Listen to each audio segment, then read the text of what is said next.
Very good morning to all of you. कैसे हैं बच्चे? आई होप आप लोग बहुत अच्छे होंगे और आप लोगों का पढ़ाई बढ़िया चल रहा होगा। तो जैसे कि हम लोग बात कर रहे थे बच्चे, यहाँ पर बिजनेस लॉ के अंदर बीकॉम और बीबीए के अंदर हम लोगों ने बहुत सारे कॉन्सेप्ट अभी तक कर चुके हैं, जहां पर हम लोगों ने कॉन्ट्रैक्ट क्या होता है उसके बारे में सीखा, टाइप्स ऑफ कॉन्ट्रैक्ट क्या होता है उन सभी के बारे में सीखा। उसके बाद हम लोगों ने बात करा ऑफर क्या होता है, एक्सेप्टेंस क्या होता है, कंसिडरेशन क्या होता है। और आज लास्ट क्लास के अंदर हम लोगों ने capacity of parties, capacity to contract वाले चैप्टर को स्टार्ट करा था, जहां पर other essential elements of a contract. याद करिए हम लोगों ने जब डिस्कस करा था सेक्शन 10 के अंदर essential elements of a valid contract. एक कॉन्ट्रैक्ट को वैलिड होने के लिए बहुत सारे इसेंशियल एलिमेंट्स की रिक्वायरमेंट होता है, जहां पर हम लोगों ने डिस्कस किया था कि कैपेसिटी ऑफ पार्टीज का भी होना जरूरी है, जहां पर मैंने आपको बताया था कि इसके लिए सेपरेट चैप्टर है जहां पर हम लोग डिस्कस करेंगे बच्चे। थोड़ा सा डिस्कशन हम लोगों ने लास्ट क्लास के अंदर करा था, आइए उससे आगे हम लोग आज बढ़ेंगे। सबसे पहले हम लोग बात करेंगे other essential elements of a contract.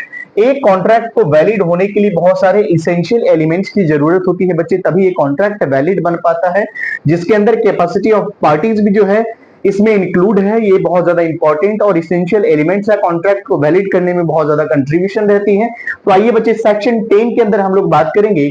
Section 10 of Indian Contract Act 1872 provides an agreement in order to be contract। एक एग्रीमेंट को कॉन्ट्रैक्ट बनने के लिए बच्चे यहाँ पर कुछ कंडीशंस है, उसको सेटिस्फाइड होना बहुत इंपॉर्टेंट होता है बच्चे। उसके बारे में हम लोग डिस्कस करते हैं। तो सबसे पहले कौन से ऐसे इसेंशियल एलिमेंट्स है, कौन से ऐसे कंडीशंस है जिसको सेटिस्फाइड होना जरूरी है। तो सबसे पहले the parties must competent to contract. बच्चे ध्यान रखिएगा, यहाँ पर कॉन्ट्रैक्ट करने वाले जो पार्टीज है, जो पर्सन्स हैं, उनकी कॉन्ट्रैक्चुअल कैपेसिटी होना चाहिए, यानी वो पर्सन कंपिटेंट होना चाहिए कॉन्ट्रैक्ट को परफॉर्म करने के लिए।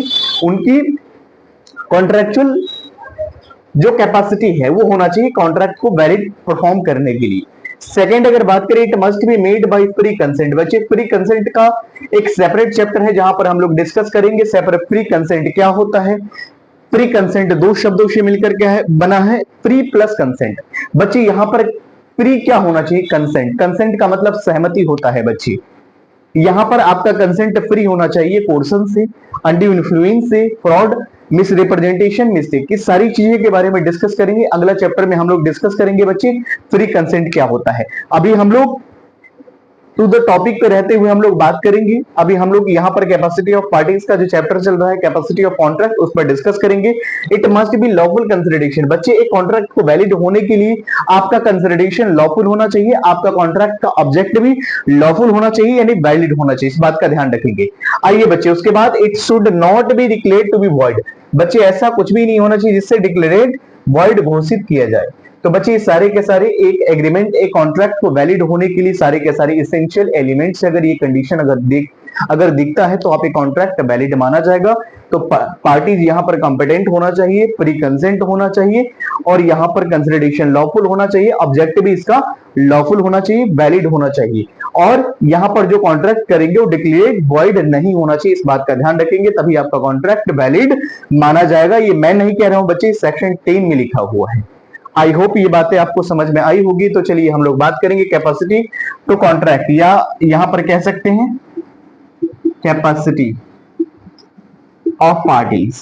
बच्चे यहां पर कौन से ऐसे पार्टीज हैं जिनकी कॉन्ट्रैक्चुअल कैपेसिटी होते हैं, या ऐसे कौन से पर्सन है जो कॉन्ट्रैक्ट को परफॉर्म कर सकते हैं। तो आइए बच्चे हम लोग डिस्कस करेंगे। यहां पर कैपेसिटी ऑफ कॉन्ट्रैक्ट का मतलब क्या होता है, it refers to competence, competence to make contract.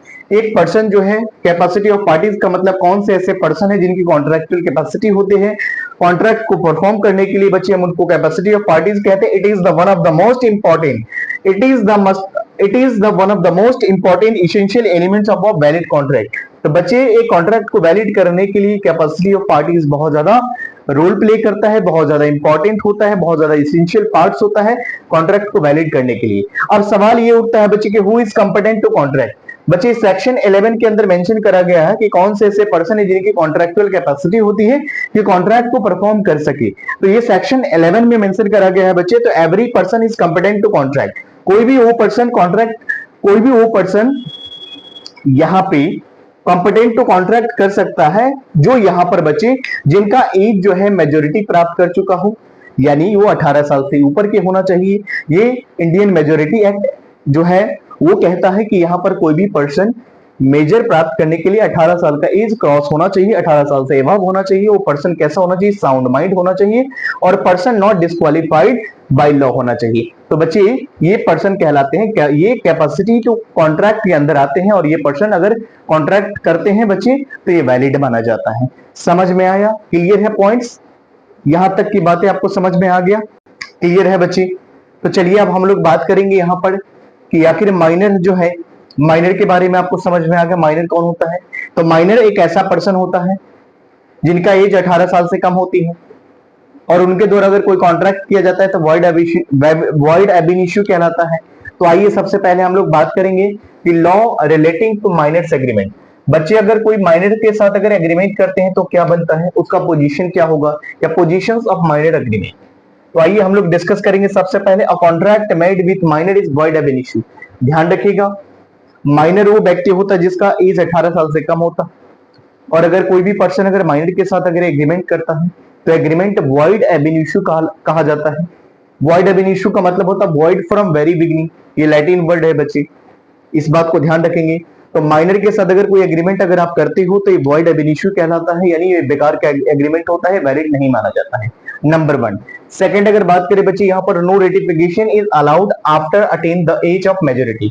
बच्चे एक माइनर है जिन्होंने एग्रीमेंट करा, जिन्होंने कॉन्ट्रैक्ट करा जब वो माइनर था, यानी जब 18 साल से एज उनका कम था तो उन्होंने कॉन्ट्रैक्ट करा, अब वो मेजर हो चुका है, तो क्या वो पहले जो लास्ट पहला कॉन्ट्रैक्ट जो हुआ था, जो ओरिजिनल कॉन्ट्रैक्ट था, जो ओल्ड कॉन्ट्रैक्ट था, जो लास्ट कॉन्ट्रैक्ट था बच्चे, क्या इसको अटेनिंग मेजोरिटी के बाद क्या उसको कुछ रेक्टिफाई कर सकते हैं, क्या इसको चेंज कर सकते हैं? तो no, answer is no. No attaining, no ratification is allowed at the age of majority. जैसे ही उसने एज मेजोरिटी का प्राप्त कर लिया है तो उसको चेंज नहीं कर सकता है, रेक्टिफिकेशन नहीं कर सकता है। Rectification is not allowed. समझ में आया? माइनर के दौरान एग्रीमेंट किया है तो उसी टाइम पर वैलिड माना, उसी टाइम वो माना जाएगा। अगर वो बाद में जाकर के उसको चेंज करना चाहे तो ऐसा नहीं पॉसिबल है। क्यों? क्योंकि माइनर के जब वो था माइनर तब एग्रीमेंट किया था, जब तब कॉन्ट्रैक्ट किया था, अब वो माइनर नहीं रहा, अब वो मेजर हो चुका है, 18 साल क्रॉस कर चुका है, तो पहले वाला कॉन्ट्रैक्ट के लिए कुछ नहीं होगा बच्चे। Minor can be beneficiary. बच्चे यहाँ पर माइनर कॉन्ट्रैक्ट करेंगे तो माइनर का बेनिफिट होना चाहिए, माइनर का बेनिफिट के लिए कॉन्ट्रैक्ट होना चाहिए। Take benefit out of a contract. बच्चे माइनर का बेनिफिट होना चाहिए, माइनर का फायदा होना चाहिए। लॉ कहता है बच्चा है और एक बच्चे के साथ एग्रीमेंट होते हैं तो बच्चे को यहाँ पर सही साबित करने के लिए बच्चे यहाँ पर उनका नुकसान नहीं होना चाहिए। लॉ कहता है उसका बेनिफिट होना चाहिए, उसका कोई लायबिलिटी नहीं रहेगा।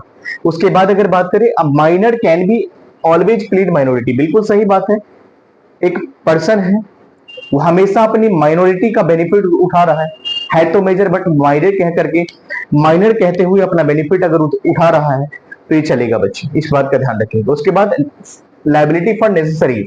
बच्चे अगर कभी भी ध्यान रखिएगा, कभी भी घर, कपड़ा, मकान, बेसिक गुड्स, ये सारी चीजें अगर सप्लाई करते हो किसको, माइनर्स को, लग्जरी आइटम की बात नहीं कर रहे हैं हम यहाँ पर, बेसिक और नेसेसरीज गुड्स अगर सप्लाई करते हो किसी भी पर्सन को तो ये आप रिकवर कर सकते हो, पर्सनल नहीं, उसके प्रॉपर्टी, उसके स्टेट से आप रिकवर कर सकते हो, इस बात का ध्यान रखिए। नो स्पेसिफिक परफॉर्मेंस, बिल्कुल सही बात है, कोई स्पेसिफिक परफॉर्मेंस की डिमांड माइनर के साथ नहीं कर सकते आप।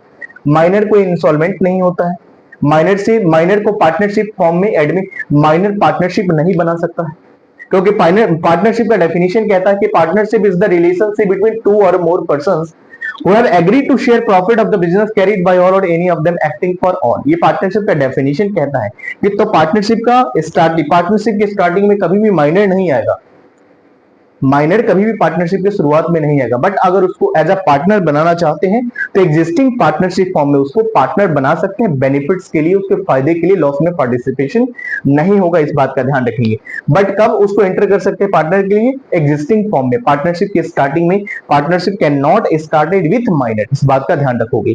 उसके बाद माइनर कैन बी एजेंट, बिल्कुल सही बात है, माइनर को आप एजेंट बना सकते हो, माइनर एजेंट बन सकता है बट प्रिंसिपल नहीं बनेगा।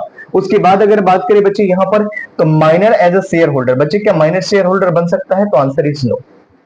समझ में आ गया? ये कुछ पॉइंट्स था तो ये बताया गया है कि अगर पोजीशन ऑफ माइनर एग्रीमेंट क्या होता है, अगर माइनर के साथ अगर कोई भी पर्सन एग्रीमेंट करता है तो क्या माना जाएगा। तो number 1, minor, a contract made with minor is void ab initio, no ratification is allowed after attaining the age of majority.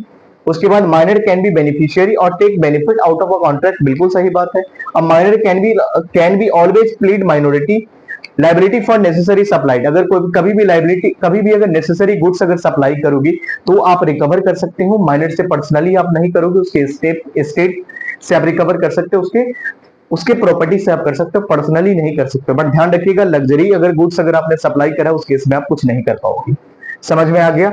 उसके बाद no specific performance, no insolvency, partnership में उसको पार्टनर बना सकते हो बेनिफिट के लिए, लॉस के लिए नहीं। माइनर को एजेंट बना सकते हो, minor can B share holder.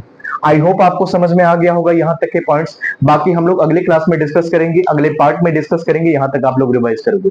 जितना हो सके लेक्चर को शेयर करोगे अपने दोस्तों तक जो भी आपके नियर डियर में है, ताकि जो बच्चे बीकॉम की बीबीए का तैयारी कर रहे हैं सेमेस्टर फर्स्ट में या जिस भी सेमेस्टर में है, एक बार जब ग्रेजुएशन की पढ़ाई करते हैं तो कहीं ना कहीं बिजनेस लॉ उनको पढ़ाई करना होता है बच्चे।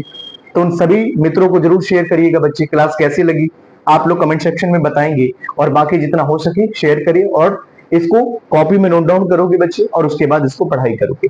ठीक है बच्चे, बाकी हम लोग मिलते हैं अगले पार्ट में, अगले चैप्टर के साथ, अगले टॉपिक के साथ। यहाँ तक आप लोग रिवाइज करोगे।